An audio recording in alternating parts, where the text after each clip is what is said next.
Hello guys, good morning. नै आंहा बेरेफुंजानि बानलु बारियाव फैलायबाय बानलु बागानाव नै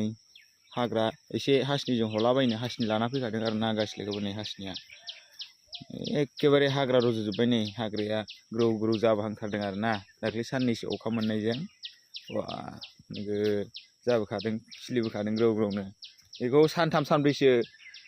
नायालासिनो ओमफ्राय साननै सानथामसोनि उनाव नायफैलाय नोगोद जौनाय नुगोन आरो हाग्राखौ देरनाय नुगोन आरो दा देरबोगासिनो दंखायो गाबोन सोरांबानो बुरजा नुलायगोन आरो बे हाग्राखौ नोगोद देरखायो हाग्रायासो गायनाय बायदि फोनाय बायदि आग्लासो नै बानलु बिफाङाबो थैलाजोब्बाय मुलिखौनो सारनो मोनाखै हमगासिनो मैया एसे सारदोंमोन आधा थिंखि लगायनानै जाथारनायाव ओमफ्राय गंगार खर'नि दाख्लै सारदोंमोन गैया अखा हाना होननानै लायफिननांगौ र' दाहाय मालाबा सान्दुं दुंबाथाय मोजां नायनानै बोथोरखौ नायनानै सारनांसिगोन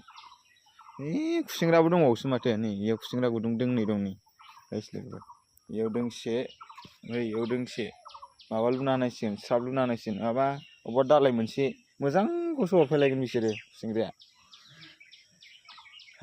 नायदो लोगोफोर आंनि बानलु बागानखौ जानायालाय बिफाङा एसे जाबोहांदोंमोन ओमफ्राय हाग्राफ्रासो एसे डिस्टार्ब खालामलायबायना लोगोफोर मालसिं खोंबाबो बिराद फैसा खारोब्रा दाम खम मोनबाथाय आरो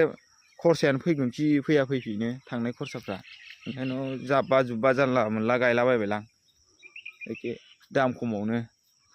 नै बेफोरावबो बिराद बानलु थैबाय दे नैयाव फांब्रैसो थैबाय नैबे थांगोन थांलालै माथो लरहायलांबायसो नामा बारजों बुख्लायजानानै हा खोनादोंमोन गुदियाव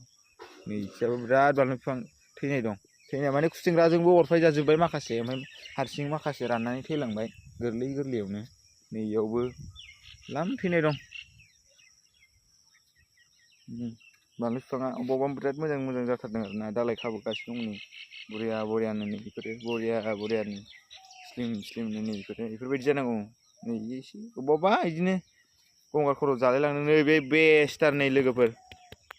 वा बिराद बेस्ट बियो बानलु बिफाङा नोगोद दालाय खाबोदों अबेबा नै बेबो बिराद मोजां ओमफ्राय अबेबा जाथ्राखै देरनो हाथाराखै उन सिगां गायनाय जादों आरो नै बेफोरबो मोजाङानो गोजा ओमफ्राय बै एखियासो बारजों बुख्लायजानानै दाख्लै एसे गाज्रि जाजोब्बाय आरो ओरैजाय एसे हावासि स्टाइल ना